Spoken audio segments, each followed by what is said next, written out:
Hello and welcome to West Country Wanderings. Hope you're all okay. Join me again on another trail along the Cotswold Way. It's Cotswold Way number 12. We're back here at Hetty Pegler's Tump as we rejoin the Cotswold Way following the Cotswold Escarpment to enjoy stunning views once more across the Severn Vale. We'll be going around Ewleybury along the top of Camlong Down, doing a little excursion around Peak Down for reasons I'll explain later, then dropping down into the Cotswold town of Dursley before climbing up again to the steep heights of Stinchcombe Hill to enjoy views once more before heading back down and further on to a destination unknown as yet. We'll find out what that'll be before we close today's vlog. So why not join me on the wonderful and stunning views along the Cotswold Way. Have a different perspective for you today. I've got a new wide-angle zoom lens, so you should see a bit of a different perspective when I'm vlogging. Hopefully the view will be a bit wider, so there'll be less of my face and more of the view. So I hope you like that. So yeah, so it's a zoom lens, a Canon wide-angle zoom, and it's also got image stabilization, so hopefully the pictures should be not too bumpy as we move along here along the Cotswold Way. We're just heading back to the main road, and then we're gonna need to go along the road a little way before dropping down into the wood before we reach Ewleybury, which is our first stop on the journey today. So we're back here at the Cotswold Way, just turn off the main road. So just to point out that if you're doing the Cotswold Way and you've come up from Coley Peak where we saw those stunning views and you want to see Hetty Pegler's Tump, you do need to make a diversion along that road there for about a quarter of a mile and then turn right, and then the Hetty Pegler's Tump is in the corner of the field about another quarter to a third of a mile. Anyway, we're going to continue our journey along the Cotswold Way now, and we're going to head down here. It's going to get a bit darker, so I'll stop filming and readjust the camera, but just to give you a quick update on the weather today. It's a bit chilly this morning, between 12 and 13 degrees. We're at 9 o'clock in the morning, but I'm sure it's going to warm up later on, probably to about 20, 21 later on as we go. But it's dry, it's slightly overcast, which is perfect for filming, so we haven't got any lens flare to worry about. So hopefully, I think it's clear across the Vale, so hopefully we should get some views as we've gone. Anyway, let's continue. So our way continues back into a woodland trussed wood just on the edge of Stanley Wood, and we're making our way to Ewleybury, where there's a slight diversion. We'll have a look at that, the R&H fortifications. So we're back into a wood again. It does go down quite steeply, so it's looked after by the Woodland Trust, and we'll then skirt around the edge of the Cotswold Escarpment once more. So we're heading below that busy, noisy roads. We'll be away from that shortly, so apologies for the sound on that, and hopefully we'll be into a quieter domain.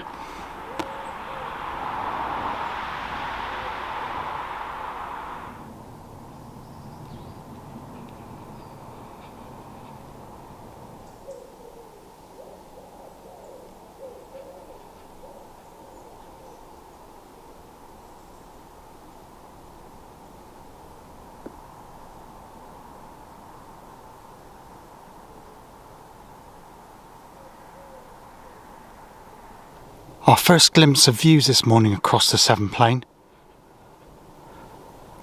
A little bit misty, but I can actually make out the Black Mountains there in the distance. Very impressive quarry here.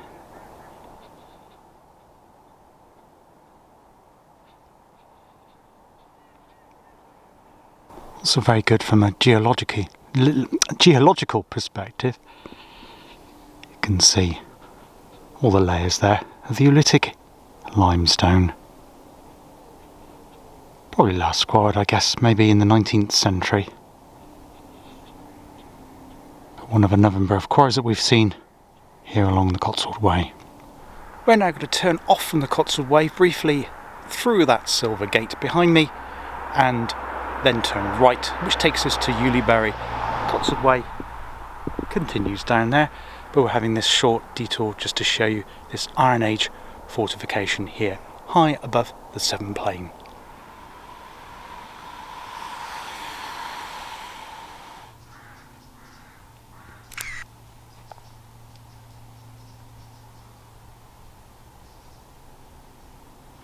Yuleberry is a very large, some 13 hectares, not sure what that is in acres, maybe 38, I'll stick it down below, 38 acres, something like that. It's a very large Iron Age fortification, and the archaeologists estimate that it was occupied from some 300 years BC to 100 years AD, so occupied for some 400 years, so that's quite a considerable amount of time. I don't believe the top part of the Yuleberry itself has ever been fully excavated by archaeologists. I'm not sure the reason for that. If anybody knows the reason for that, please drop a comment below in the usual way. I know that several items, metal items, have been found, and you can find those in Gloucester City Museum. We're currently walking along the eastern edge of Yuleberry.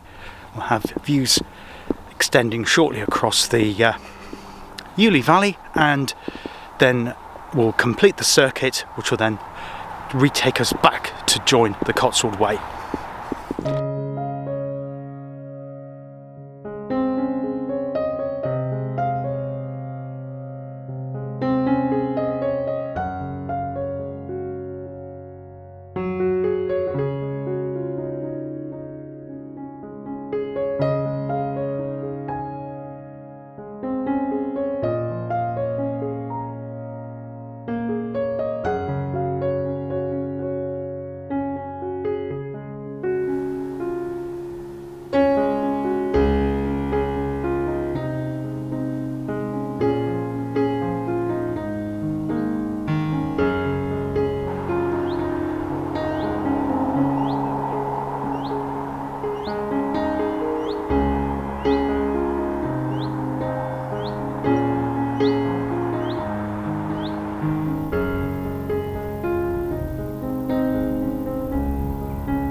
So that there's edge of Yuleberry, and we're making our way to complete the circuit. Now, just to the left of that is Camlong Down. We'll be walking along the top of that, and to the left of that is Peaked Down, or Cam Peak. And to the left of that we have the dip, and then we've got Dursley and Stinchcombe Hill, which we're going up later. And the iconic hill directly in front of me now, with the oak trees on top, is Downham Hill, or Dowdham Hill, whichever you prefer.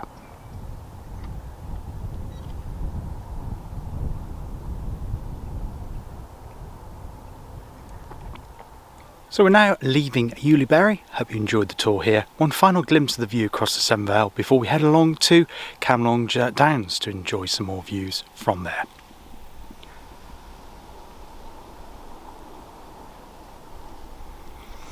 See you in a bit.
Well, it's certainly warmed up considerably, and I've warmed up considerably after that climb up Camlon Down, because you head right down into the valley.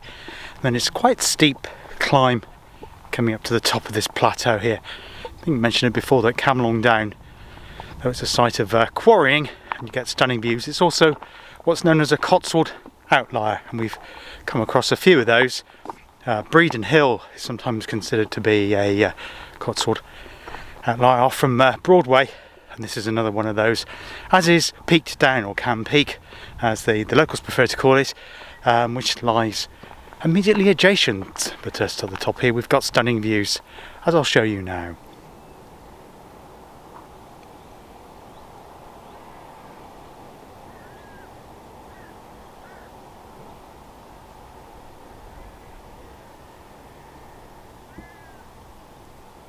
We're now going to make our way along the top of Camlon Down, and we've got views of Peak Down. I'm actually making a slight diversion. I'll explain a bit later.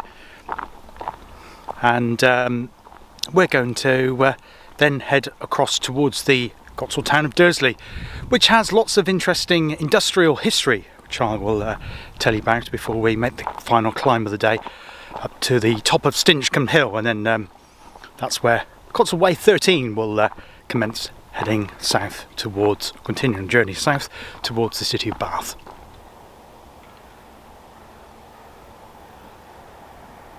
There's our view again of the bend in the River Severn mentioned before, the Arlingham Loop, and of course our favourite May Hill, and to the right of that the Malverns, which don't need no introduction, and hopefully I hope to be there again over the next few days. And the views across the Black Mountains are pretty clear there. You can just see where the view of the River Severn ends for a bit, where it goes into a bend, the Forest of Dean. Just above the escarpment there, the Forest of Dean, above that, that's the Black Mountains, and beyond that it goes into the Brecon Beacons.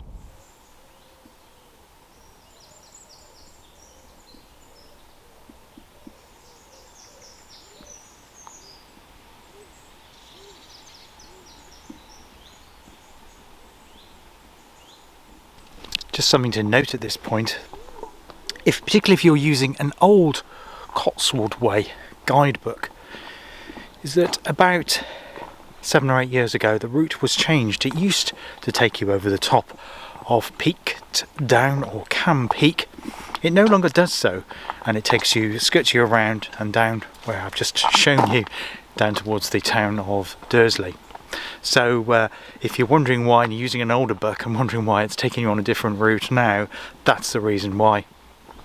I've also done a little diversion as well, because my cousin, who is in the army, she is going through a tough time at the moment. She actually lives close by and has some stables here with some ponies, so I've just come away from that, and I've just met up with her at the stables.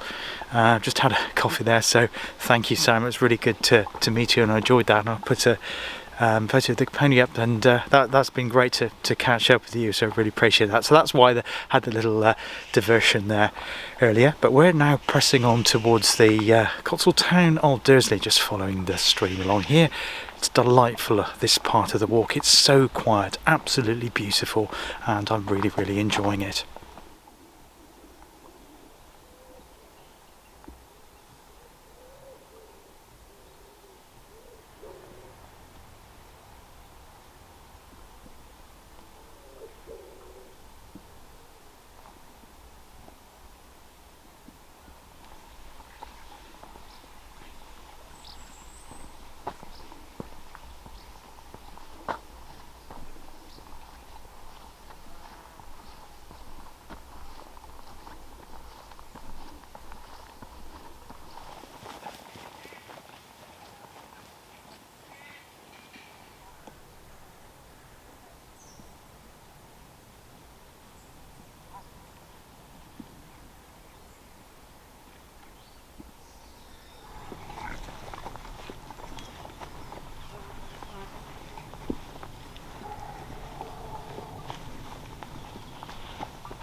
you're coming at this spot here, heading to Dursley,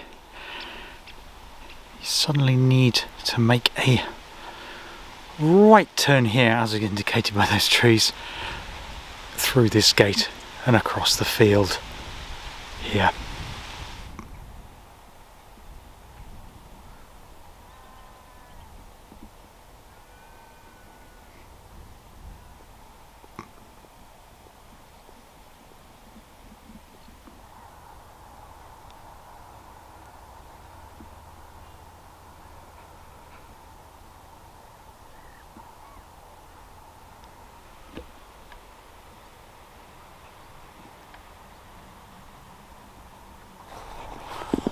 What tree is this? It's time for Name That Tree.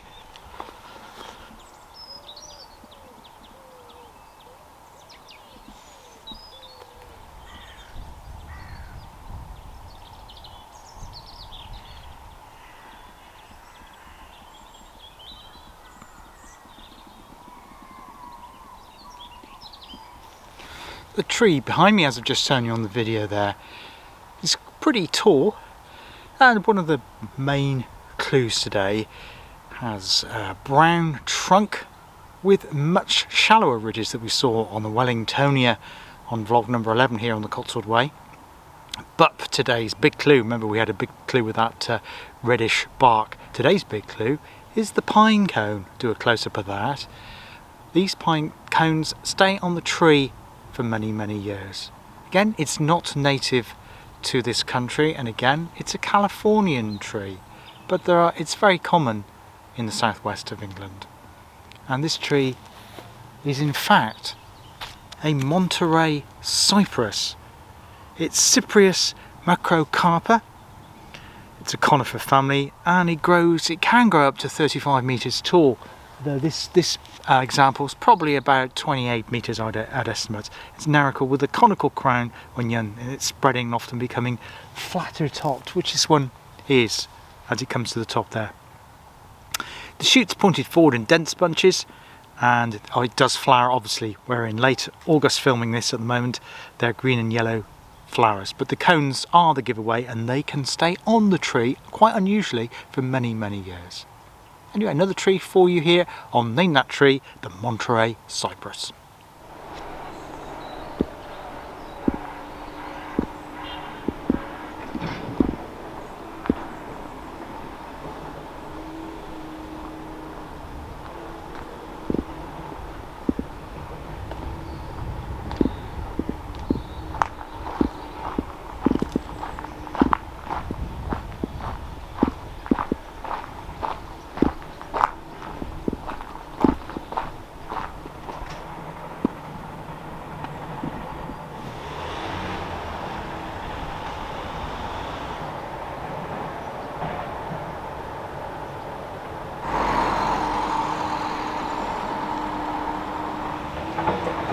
Richard Sale, from his book On the Cotswold Way, has much to say about Dursley, and I'll just read a couple of extracts, show you some pictures of the town, to give you a background about the history of this fascinating little Cotswold town. Dursley, along with Wootton Under Edge, has made a successful transition from old Cotswold wall town to modern town. The change has not been entirely due to its proximity to Bristol, with the consequential increase in commuter population, but also to the setting up of local industries, so that the town is not just a dormitory for Bristol workers, but a thriving community.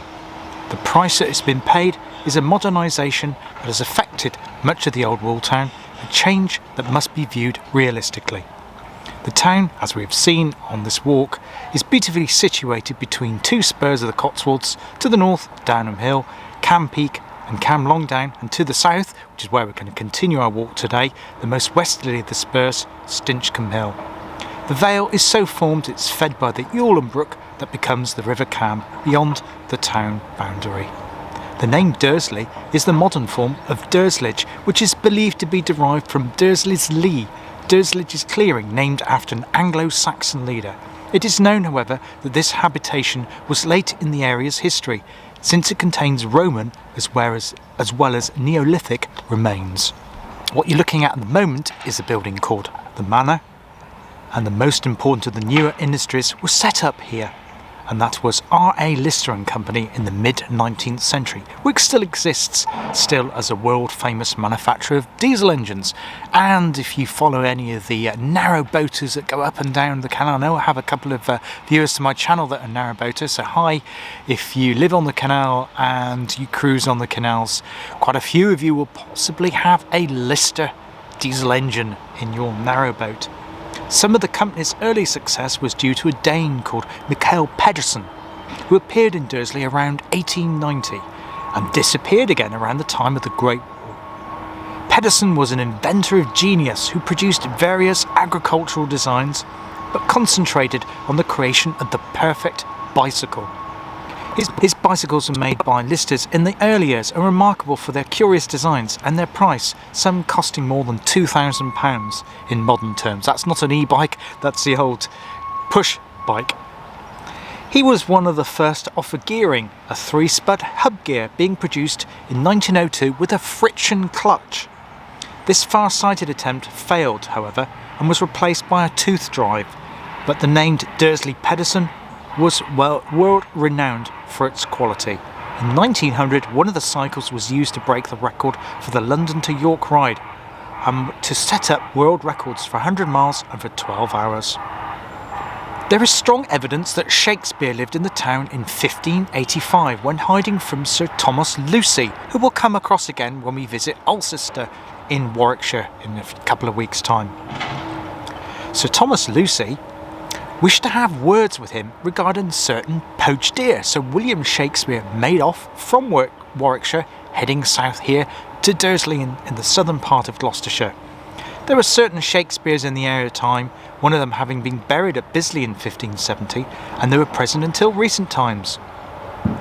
However, conclusive evidence of William Shakespeare's residence is still lacking, but is implied in a line from Henry IV, Part 2, Act 5, Scene 1, which refers to Woncott, the vernacular rendering even now of Woodmancote, and to men known to have lived in the area.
Well, I hope you enjoyed that little tour around Dursley, a little explanation of the history of the fascinating Cotswold town, which is still quite an industrial town, lots going on there, lots of industry, innovation with the light industry units.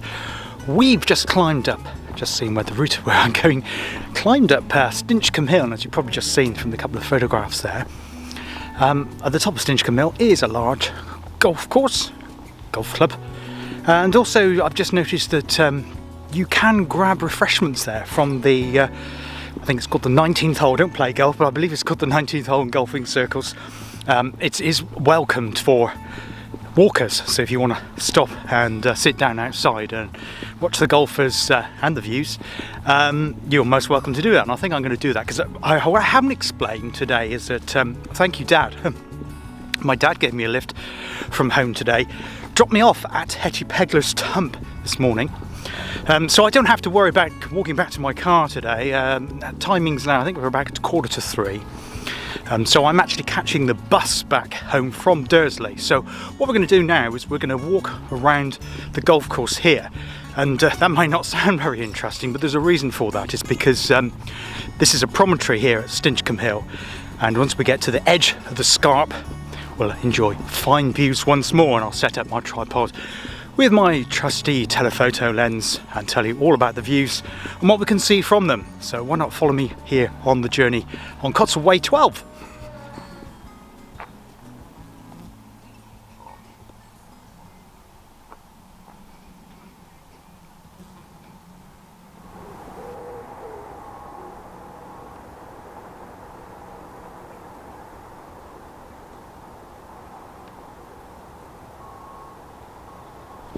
I'm actually going to make the top of Stinchcombe Hill my base now, so when we start Cotswold Way 13 I will drive over here, park my car here, and we'll continue our journey down the scarp to the village of North Nibley.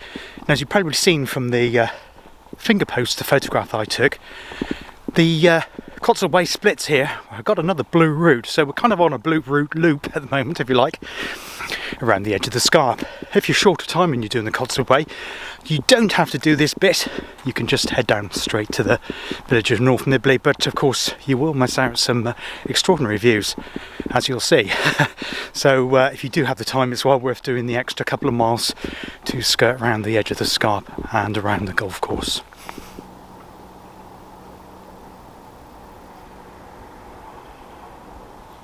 There we're looking down on the town of Dursley. That's the town church where we were earlier when we had a look at the memorial garden around the back of the church. And on the right of the screen there is Peaked Down, or Cam Peak. You can clearly see the footpath crisscrossing it. Looks like a bit like a hot cross bun with the footpath that crisscross it over the top through the heather and gorse.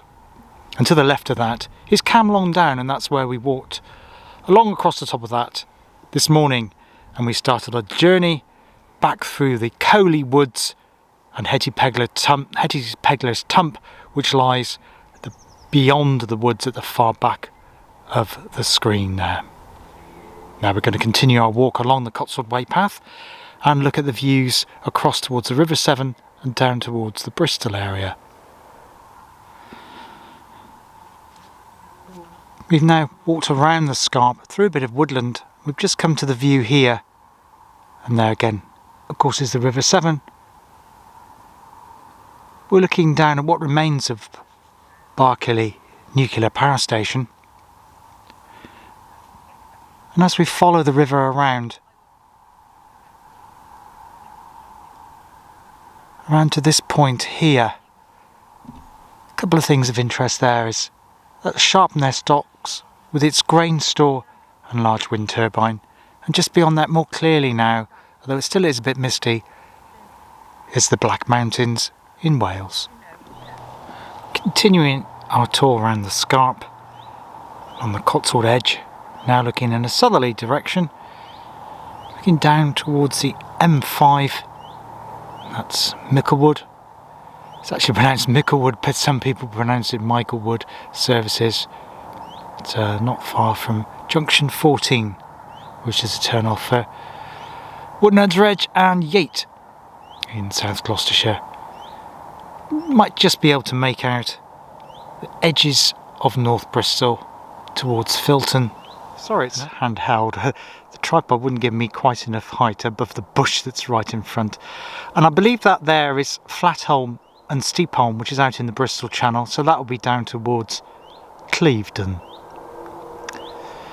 And then moving around to the right, something very familiar, the two Severn Bridge crossings. The one nearest to us is the older one, M48. In fact, I covered that recently, or rather part of that bridge, the Y bridge section of that 4-part Severn Bridge.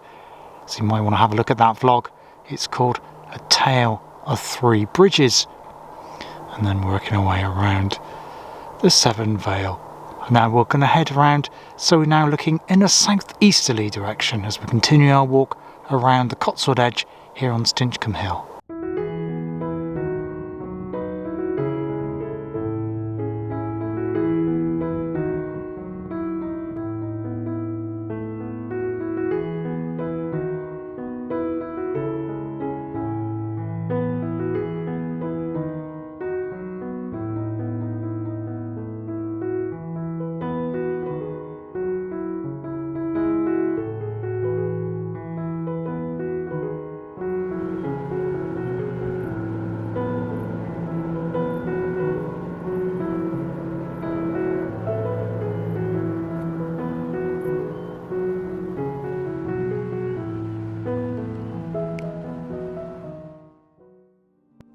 So from the top of Stinchcombe Hill, hope you enjoyed vlog number 12 here on the Cotswold Way. As you can see, we've seen the Tyndall Monument. I just put up a subtitle with a photograph of that. That is our destination next time, not the end destination. So we're going to start here at Stinchcombe Hill and we're going to walk away down to the village of North Nibley and then explore the Tyndall Monument, and I'll tell you all about that and why it was built. We'll then continue our journey south as we'll make our way down towards the Roman city of Bath. Hope you enjoyed it today. If you've got any comments, please drop them below. If you like the sort of thing I do, please consider a subscribe, or perhaps a like or a share with one of your family members or friends. I would really appreciate that if you could do that. Anyway, until next time, hope you will take care of yourselves, hope you're all okay, and I look forward to seeing you all again very, very soon. All the best now. Cheers. Bye bye.